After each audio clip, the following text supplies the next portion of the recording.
नमस्कार। इस विशेष कार्यक्रम में आप सभी का स्वागत है। मैं हूं ऋतु वर्मा।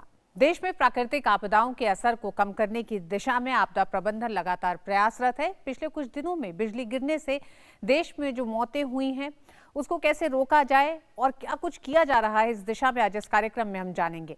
आकाश से गिरने वाली बिजली हर साल सैकड़ों लोगों की जान लेती है, लेकिन अगर कुछ सावधानियां बरती जाएं तो आसमान से गिरने वाली इस बिजली से अपनी जान बचाई जा सकती है।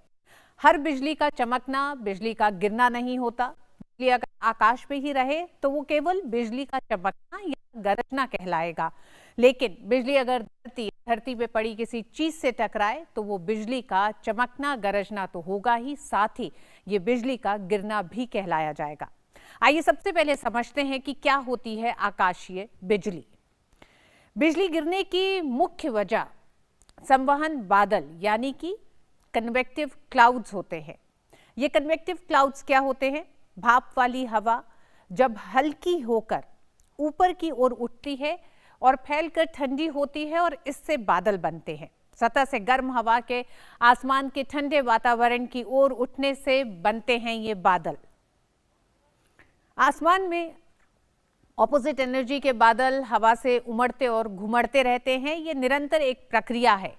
इससे होने वाले घर्षण यानी कि फ्रिक्शन से बिजली पैदा होती है।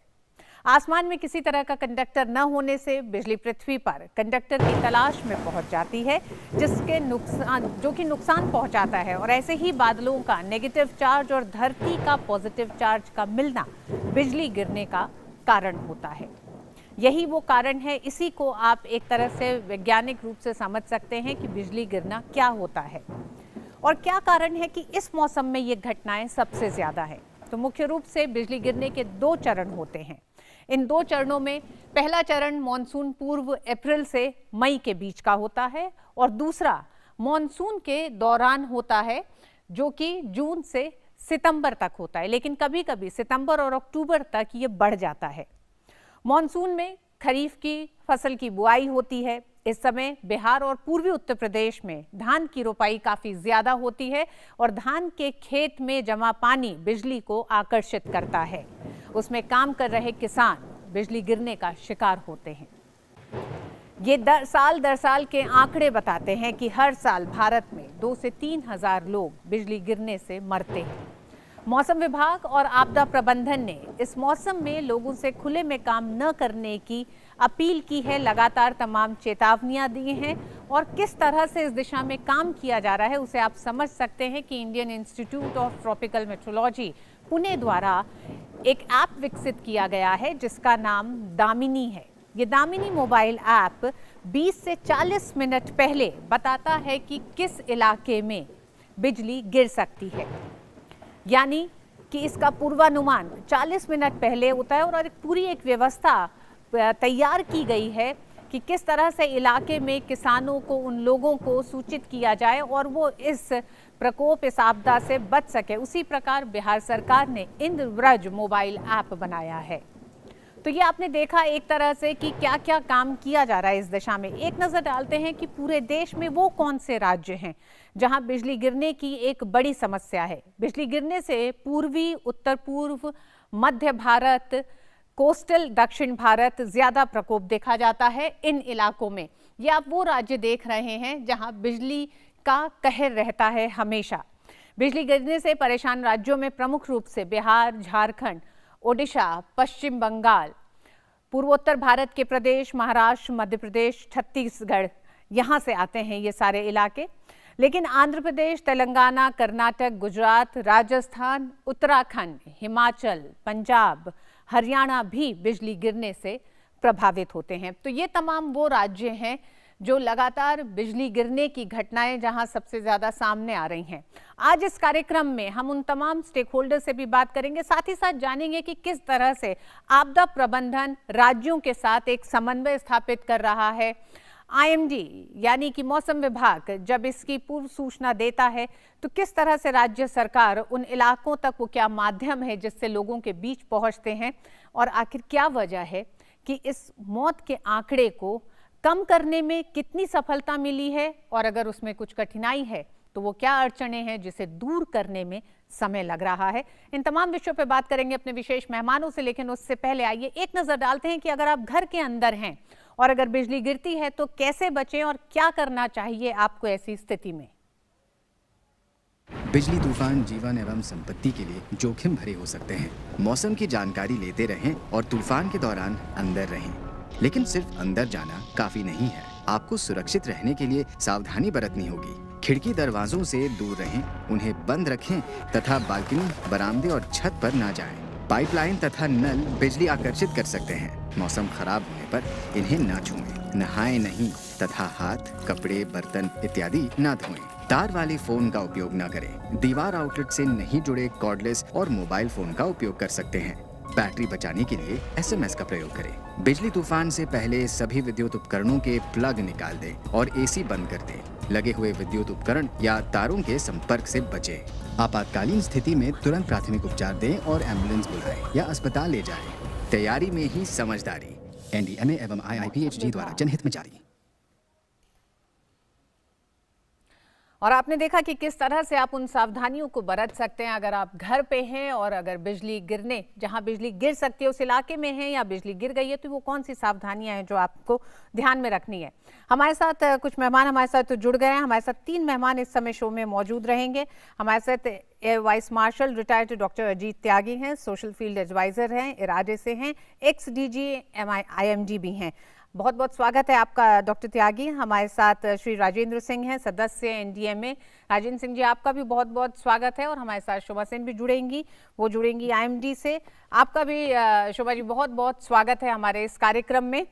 तो सबसे पहले हम रुख करना चाहेंगे एक तरह से एनडीएमए से जानना चाहेंगे सबसे पहले कि किस तरह से इस आपदा के तरफ काम किया गया है, इससे निपटने से राज्यों को किस तरह के निर्देश दिए गए हैं, क्योंकि हमने देखा है कि अन्य आपदाओं की तुलना में बिजली गिरने से होने वाली आपदाओं पर औसतन या उसकी तुलना में कहें तो पिछले कुछ सालों में कम समय दिया गया है, कम ध्यान दिया गया है, ये भी कहा जा सकता है। लेकिन 2018 के बाद से बाकायदा दिशा निर्देश जारी हुए हैं, राज्यों के साथ एक तरह से गाइडलाइंस बनाई गई हैं, साथ ही साथ कई ऐसे मैकेनिज्म हैं जिसको लेकर काम हो रहा है। उनसे जानेंगे कि किस तरह से राज्यों के साथ समन्वय में वो क्या कदम उठाए गए हैं। लेकिन आइए उससे पहले एक बार आपको बता दें कि अगर किसी इलाके में बिजली गिरने की चेतावनी दी जाती है तो ऐसे में अगर लोग घर से बाहर हैं तो उन्हें किस तरह के एहतियात बरतने चाहिए। सुरक्षा नियमों की जानकारी बिजली तूफान में आपकी जान बचा सकती है। सबसे पहले पूरी तरह से बंद इमारत या वाहन के अंदर जाने की कोशिश करें। ट्रैक्टर, रिक्शा, मोटरसाइकिल जैसे खुले वाहनों का उपयोग ना करें। लोहे की छप्पर, खुली पार्किंग, बन रही इमारतें और ढके हुए बरामदे सुरक्षित शरण स्थान नहीं है। पेड़ के नीचे शरण न लें। यदि आप जंगल में हैं तो सबसे छोटे पेड़ों के नीचे आश्रय खोजें। अगर आश्रय तक न पहुंच पाए तो आसपास की सबसे ऊंची वस्तु न बने। घुटनों के बीच सर रखकर दोनों एड़ियां छुए ऐसे उकड़ू कर बैठें। जमीन पर न लेटें।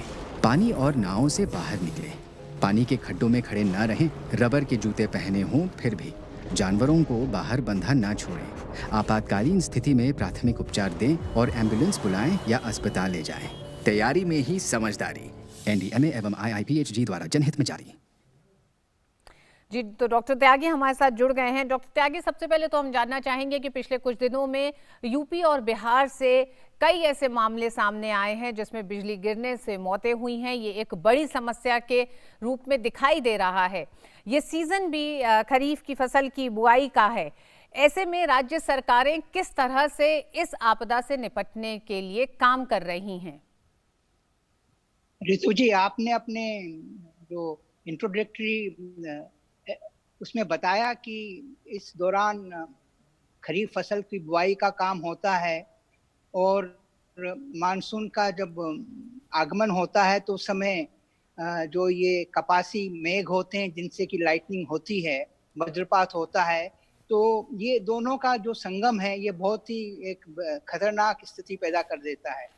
तो किसान लोग दोपहर के बाद में जबकि अधिकतर ये थंडरस्टॉर्म होते हैं जिनसे कि लाइटनिंग होती है, काम कर रहे होते हैं और उसका प्रभाव हम देखते हैं कि इस दौरान जबकि मानसून का ऑनसेट होता है जून के सेकंड हाफ में या जुलाई के फर्स्ट हाफ में, तो अधिकतर इससे जो मृत्यु होती है किसानों की वो खेतों में होती है। जी। तो इसके लिए मेरे अनुसार तो ये है, क्योंकि अगर हम देखें उत्तर पूर्वी राज्यों में जहाँ भी अधिक ये घटनाएं होती हैं, परंतु वहाँ अपेक्षाकृत मृत्यु कम होती है, क्योंकि वो इस प्रकार की अपनी जो दैनिक दिनचर्या है उसमें जब थंडरस्टॉर्म हो रहे होते हैं तो वो बाहर काम नहीं करते हैं। तो हमको जो ये जो पूर्व सूचना मिलती है मौसम विभाग से और जो वहाँ के आपदा प्रबंधन है, उस पर कार्रवाई करते हुए जागरूकता किसानों में लानी होगी कि जिस समय अगर चेतावनी है या दोपहर के बाद में अगर आपको आसमान में इस प्रकार के घने बादल दिख रहे हैं या जो गर्जन की आवाज सुनाई दे रही है, तो उनको तुरंत जो खेतों से हटकर एक सुरक्षित जगह में जाकर शरण लेनी चाहिए। क्योंकि अगर आप सबसे देखा जाए कि जो 90% डेथ्स होती हैं वो ओपन फील्ड में होती हैं, चाहे वो खेल का मैदान है। तो त्यागी जी, बिहार जैसे राज्य में क्या काम हुआ है इस दिशा में? सबसे पहले तो यही जानना चाहेंगे, क्योंकि इस समय बिहार और उत्तर प्रदेश में जो घटनाएं हो रही हैं वो चिंताजनक हैं। नहीं, ये तो क्योंकि किसी विशेष समय में जहाँ ज्यादा होता है आप उसका ध्यान देते हैं, परंतु राज्यों में मैंने कहा जो बिहार, पूर्वी उत्तर प्रदेश, मध्य प्रदेश, आंध्रा, तेलंगाना, उड़ीसा, झारखंड, ये सब क्षेत्र हैं। क्योंकि अगर हम भारत का मानचित्र देखें तो इसमें 43 to 45% जो डेथ्स हैं वो इन इलाकों में होती हैं। शेष भारत में 50% होती हैं। तो ये अपने आप में एक क्षेत्र है, क्योंकि यहाँ पर जो वायुमंडलीय स्थिति है वो इस प्रकार की होती है कि थंडरस्टॉर्म्स डेवलप होते हैं छोटा नागपुर प्लेटों में या प्लेन्स ऑफ बिहार और वेस्ट यूपी में जो हिमालय से जो थंडरस्टॉर्म्स आते हैं। तो ये स्थिति इस समय मानसून आने से पूर्व और मानसून के दौरान यहाँ उत्पन्न होती है। और चूंकि किसान लोग यहाँ और बाहर काम कर रहे होते हैं तो स्वाभाविक है कि यहाँ तो इसमें तो जागरूकता, क्योंकि अब हमारे पास जो कि कुछ वर्ष पूर्व तक ये साधन नहीं थे कि हम इसको ठीक तरह से मॉनिटर कर सकें। अब हमारे पास सेंसर्स हैं, लाइटनिंग सेंसर्स हैं, वार्निंग सिस्टम्स हैं, आपदा प्रबंधन के लोग उसको आगे तक जानकारी पहुंचा रहे हैं। हो सकता है कि ये जानकारी किसानों तक नहीं पहुंच पा रही है, तो मेरे अनुसार तो सबसे पहले इसमें हमको अवेयरनेस प्रोग्राम, जो जागरूकता लानी पड़ेगी स्कूल के बच्चों से लेकर जो किसान लोग हैं विलेज। दूसरा, ट्रांसमिशन किस प्रकार हो गांव तक। ठीक है, हमने वार्निंग दे दी, वेबसाइट पर अवेलेबल है, रेडियो में हो गई है तो लोग सुन सकते हैं, पर टारगेटेड वार्निंग जो कि हम मोबाइल से दे सकें अगर क्योंकि आजकल मोबाइल सबके पास हैं, अगर वो टारगेटेड वार्निंग उस क्षेत्र में, जैसे सपोज इन 4-5 गाँव के अंदर लाइटनिंग की संभावना है, तो उस क्षेत्र में टेलीकॉम कंपनी से, टावर से जो भी लोग जुड़े हुए हैं मोबाइल से, उन पर वार्निंग पहुंचे और उनको मालूम है कि निकट क्षेत्र कौन से हैं जहां जाकर वो सुरक्षित रूप से, जैसे साइक्लोन शेल्टर्स होते हैं उस तरीके के थंडरस्टॉर्म शेल्टर्स भी अगर बन सकें, ताकि लोग सिर्फ 1-2 किलोमीटर के अंदर अगर कोई ऐसा क्षेत्र है तो तुरंत वहां जाकर बचाव कर सकते। जी त्यागी जी, ये तो चिन्हित हो जाता है कि किन इलाकों में बिजली गिर सकती है, क्योंकि जो दामिनी ऐप है और इंद्रवज्र जो ऐप है बिहार का, ये आपको 40 मिनट पहले से ये बता देता है कि किन किन इलाकों के में ये बिजली गिर सकती है, उसकी चेतावनी देता है। तो क्या हम कितना काम कर चुके हैं जब लाइटनिंग शेल्टर्स की बनाने की बात होती है, उस वार्निंग सिस्टम को कितना हम मजबूत कर चुके हैं कि वो गाँव के उन किसानों तक वो पहुँच सके, इस पर और बात करेंगे। लेकिन उससे पहले एक नजर डालते हैं कि बिजली गिरने को लेकर क्या मिथ्या है और उसके तथ्य क्या है, क्या सच्चाई है। बिजली गिरने से जुड़े तथ्यों की जानकारी आपकी जान बचा सकती है। मिथ्या, बिजली केवल सबसे ऊंची वस्तु पर प्रहार करती है। तथ्य, बिजली कहीं भी गिर सकती है, पेड़ों की जगह जमीन पर, खंभों की जगह पास पड़ी कारों पर या इमारत की जगह पार्किंग स्थल पर। मिथ्या, बिजली तूफान के दौरान पेड़ के नीचे आश्रय लेना सुरक्षित है। तथ्य, अगर बिजली पेड़ पर गिरे तो आपको करंट लग सकता है या पेड़ के गिरने से चोट लग सकती है। मिथ्या, रबर के टायर आपको बिजली से सुरक्षित रखते हैं। तथ्य, हर तरफ से बंद वाहन की धातु से बनी सतहें और छत आपको सुरक्षित रखती हैं, रबर टायर नहीं। ट्रैक्टर, मोटरसाइकिल, रिक्शा जैसे खुले वाहन सुरक्षित नहीं हैं। मिथ्या, बिजली से पीड़ित व्यक्ति को छूने से करंट लग सकता है। तथ्य, मानव शरीर बिजली संग्रह नहीं करता। प्राथमिक उपचार देने के लिए बिजली पीड़ित को छूना पूरी तरह से सुरक्षित है। तैयारी में ही समझदारी। NDMA एवं IIPHG द्वारा जनहित में जारी। और हमारे साथ जुड़ गई हैं IMG से शोमा शिनरॉय।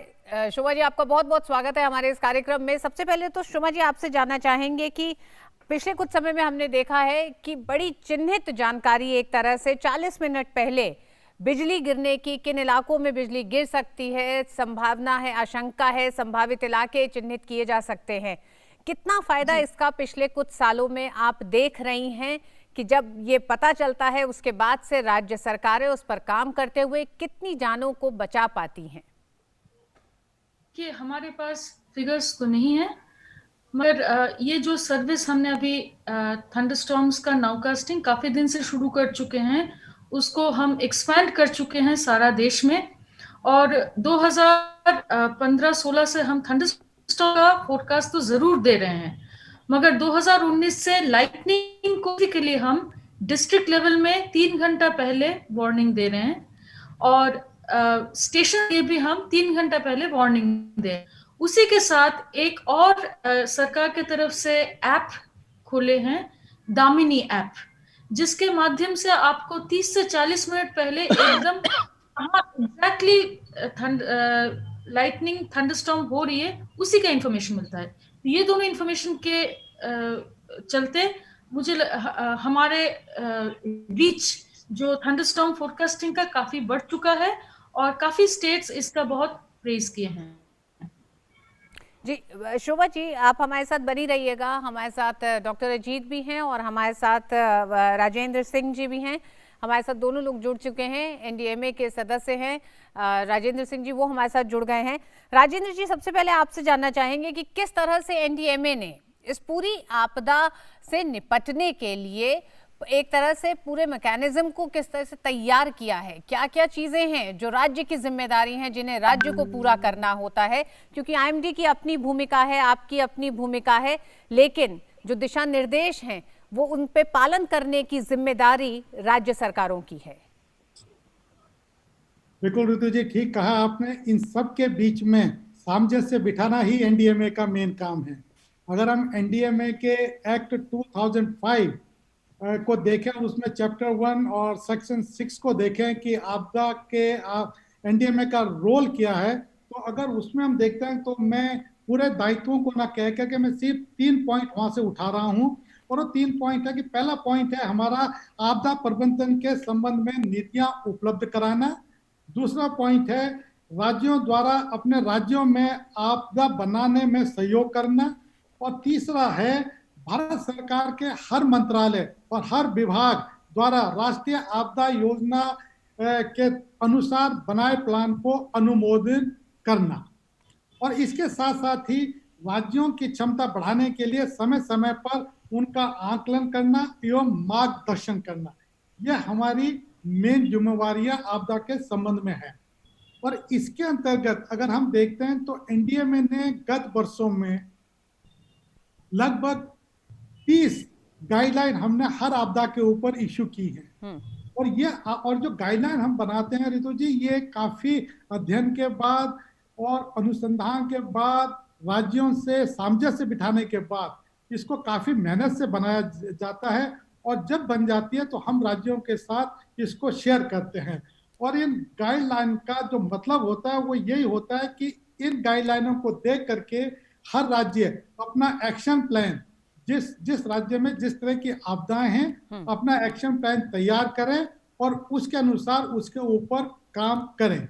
जैसे अभी त्यागी जी ने और सब लोगों ने बताया कि क्या क्या इसमें राज्यों ने क्या क्या किया है। और मैं बताना चाहता हूँ आपको यहाँ पर भी कि करीब करीब जो जैसे नेशनल डिजास्टर मैनेजमेंट प्लान है, हम लोगों ने जब ये प्लान 2016 में बनाया और 2019 में हमने इसको रिव्यू किया है, तो हम भारत देश पूरे दुनिया के उन चुनिंदा मुल्कों में हैं जिन्होंने अपना डिजास्टर मैनेजमेंट प्लान बनाया है। आई थिंक जो बेस्ट 5 जो देश हैं उसमें हम जो है नंबर 1 पे हैं। और इन्हीं प्लान को देख करके करीब 6 राज्यों ने अपना डिजास्टर प्लान जो है हम लोगों के पास भेज दिया है और बना चुके हैं। बाकी जो राज्य हैं वो भी जो है इस पे उनकी प्रक्रिया शुरू हो गई है और बहुत जल्दी जो है वो भी अपना जो है डिजास्टर प्लान जो है बना करके और उसमें जो है हम लोगों के पास उसको भेजेंगे।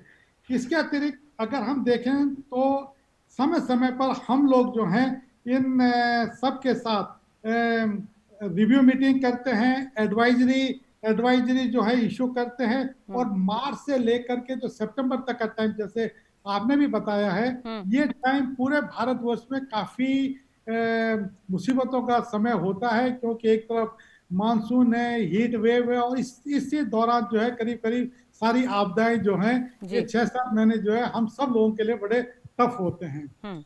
इसीलिए समय समय पर हम अपने स्टेक होल्डर के साथ, स्टेट्स के साथ उनको एडवाइजरी इशू करते हैं। जैसे अभी लाइटनिंग के बारे में बात हो रही है तो उसमें मार्च में और मई में हमने हर स्टेट को जो 11 स्टेट जो प्रभावित राज्य हैं उनको एडवाइजरी इशू की है उसमें। और उसके बाद 2 बार हम लोगों ने जो है उनके साथ 14 राज्यों के साथ वीडियो कॉन्फ्रेंसिंग भी की है कि आप किस तैयारियां किस किस तरह से हैं और क्या क्या आपके एक्शन प्लान हैं। और इसके साथ जो हम लोग जो बहुत सारी जैसे कि हमने गाइडलाइन हमने भेज दी है उनको और हमने पॉकेट बुक भी बनाई है और इस पॉकेट बुक को करीब करीब हमने हर राज्य के साथ काफी मात्रा में ये पॉकेट बुक में दिखा रहा हूँ आप लोगों को। ये पॉकेट बुक हमने बनाई है और राज्यों के साथ इसको शेयर किया है ताकि हर कम्युनिटी तक ये हर गांव में ये पॉकेट बुक हर एक के पास पहुंच जाए। इसके साथ ही छोटी छोटी टीवी फिल्म, कॉमर्शियल फिल्म हमने ऐड के रूप में बनाई है और उनको भी जो है लोकल लैंग्वेज में हम लोगों ने राज्यों से रिक्वेस्ट की है कि वो इसको लोकल लैंग्वेज में बना करके अपने दूरदर्शन और अपने टीवी चैनल्स पे जो है ऐड के रूप में इसको दिखाएं। और इसके साथ ही जो पब्लिक जो ऐड हम लोग देते हैं न्यूज़पेपर में, राष्ट्रीय न्यूज़पेपर में देते हैं तथा लोकल न्यूज़पेपर है उसकी सॉफ्ट कॉपी हम लोग जो है राज्यों के पास भेजते हैं और राज्य अपने अपने राज्य में उसको अपनी रीजनल लैंग्वेज में ट्रांसलेट करके लोकल न्यूज़पेपर में उसको जो है पब्लिश करता है ताकि लोगों में एक जागरूकता बनी रहे कि यस हम लोगों के पास इस समय हम लोगों को सतर्क रहना है। जी राजेंद्र जी, आप बने रहिएगा हमारे साथ। हम एक बार रुक करेंगे डॉक्टर त्यागी जी का और डॉक्टर त्यागी जी से जानना चाहेंगे कि डॉक्टर त्यागी, जिस तरह से राजेंद्र सिंह जी बता रहे हैं कि तमाम बैठकों में और लगातार जो समन्वय है उसमें ये तय किया जाता है कि क्या क्या किया जाना है इन 11 राज्यों में जहां ये संकट है, क्योंकि IITM की एक स्टडी बताती है और ये 2004 से 2009 के आंकड़ों का हवाला देते हुए कहती है कि बिजली गिरने से जो मौतें हुई हैं उसमें 86% मौतें खेत में काम करने वाले किसानों की रही हैं। ऐसे में स्ट्रक्चरल और नॉन स्ट्रक्चरल प्रिवेंशन यानी कि संरचनात्मक और गैर संरचनात्मक रोकथाम की दिशा में क्या कुछ किया गया है अभी तक? आपने बहुत अगर ही राज्यवार से भी अगर हम बात करना चाहें, अगर हम बिहार के बारे में आपसे जानना चाहें। नहीं, मैं मोटे रूप से आपको बताना चाहूंगा कि सबसे अधिक लाइटनिंग की जो फ्रीक्वेंसी जो होते हैं वो उड़ीसा के अंदर हैं। पिछले वर्ष 9 लाख स्ट्राइक्स थी जिसमें कि 3 लाख क्लाउड से ग्राउंड की लाइटनिंग स्ट्राइक्स थी। उसके बनिस्पत यूपी और बिहार में बहुत कम लाइटनिंग स्ट्राइक्स होती हैं।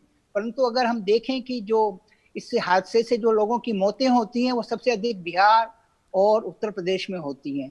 तो इसमें जो संस्थागत जो ढांचा है उड़ीसा का, जो डिजास्टर मैनेजमेंट आपदा प्रबंधन है, उसका निसंदेह एक बहुत बड़ी भूमिका है, क्योंकि उन्हें साइक्लोन के समय से ही इस प्रकार की जो जन चेतना ब्लॉक लेवल तक, विलेज लेवल तक इन्होंने जो की है उससे लोगों में इस बारे में जानकारी हुई है। उन्होंने एजुकेशनल इंस्टीट्यूशन से, प्राइवेट सेक्टर से भी मिलकर इस मामले में काम कर रहे हैं लाइटनिंग वार्निंग्स का।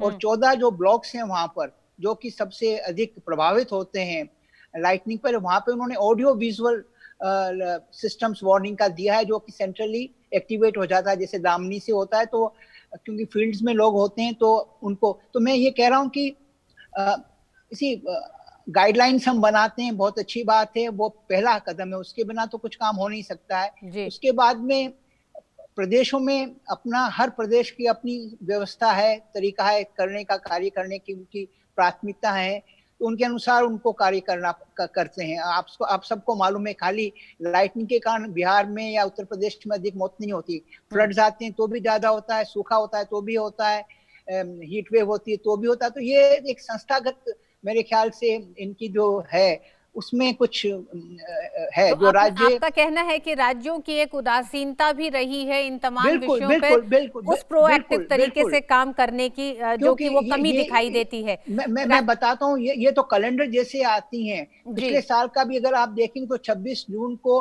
100 के करीब लोग बिहार में मारे गए थे। इस साल भी 25-26 जून को दोबारा 200 के 120 करीब। तो लोगों को मालूम है कि मानसून आने वाला है। अब ये समय है एक हफ्ते का जिसमें कि अधिक से अधिक संभावना है इससे हादसा होने की।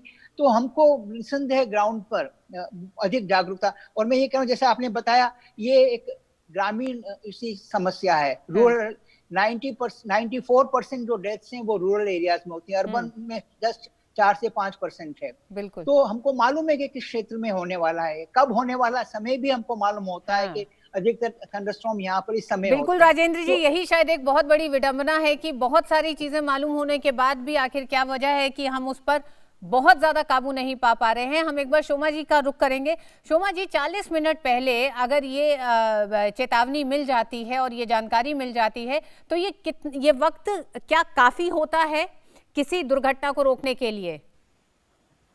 देखिए, दो चीज है। एक तो है कि हम सिर्फ एक ही वार्निंग नहीं देते हैं, हम 5 दिन पहले से वार्निंग देना शुरू करते हैं। 5 दिन पहले का हमारा जो वार्निंग होती है, थंडरस्टॉर्म जहां होने वाली है, लाइटनिंग जहां होने वाली है, वो थोड़ा बड़ा कर देते हैं। एक सब डिविजन, मतलब एक स्टेट का एक पार्ट, बड़ा हिस्से का हम वार्निंग देते हैं। जब एक दिन रह जाता है, 1 या 2 दिन रह जाता है, तब हम और के लिए हम वार्निंग देते हैं, क्योंकि थंडरस्टॉर्म एक ऐसा फिनोमेनन है कि बहुत दिन पहले से उसका चेतावनी नहीं दिया जा सकता है, एग्जैक्ट लोकेशन नहीं दिया सकता है।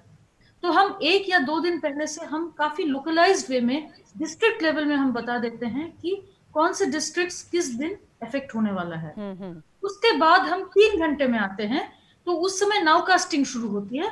तो उसमें एकदम लोकेशन स्पेसिफिक डिस्ट्रिक्ट में कौन से डिस्ट्रिक्ट में होने वाला है वो इंफॉर्मेशन देता है। और जो 40 मिनट वाला बात है वो मोस्टली एक्सट्रापोलेशन के बेसिस पर, अभी इस डिस्ट्रिक्ट में, इस जगह में, इस ब्लॉक में, इस विलेज में हो रहा है, तो अगले 40 मिनट तक इधर होगा, ये इंफॉर्मेशन मिलता है उससे।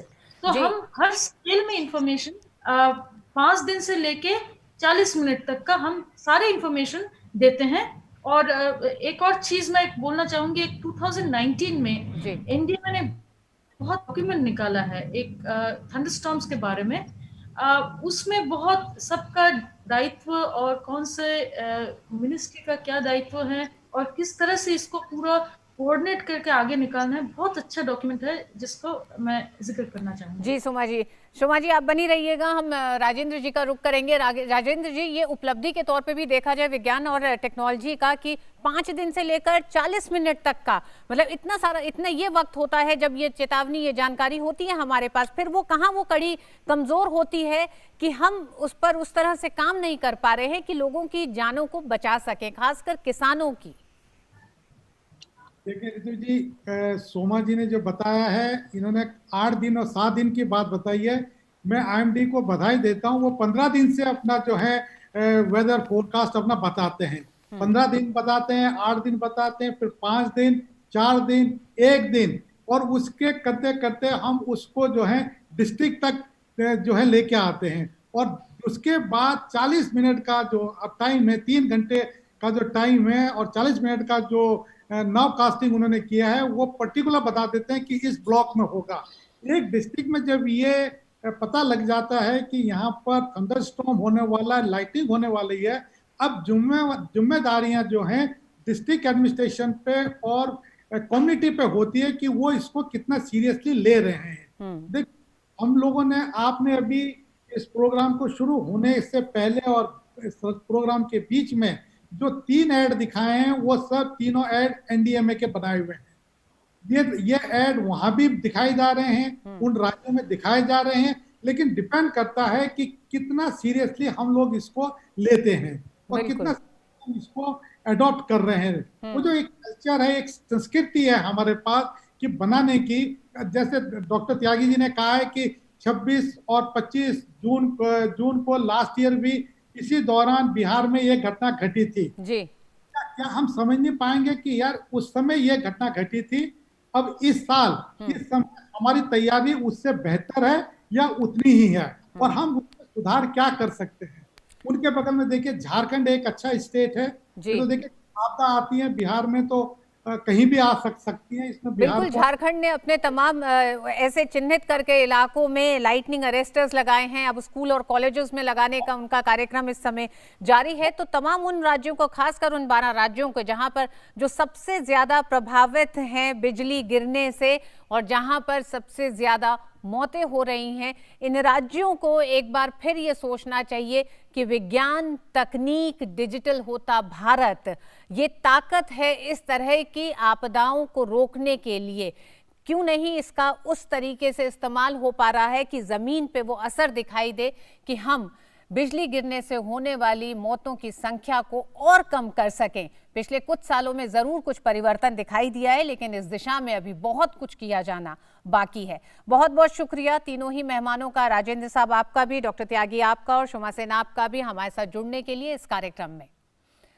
इस कार्यक्रम में बस इतना ही। डीडी न्यूज पे खबरें जारी रहेंगी। नमस्कार।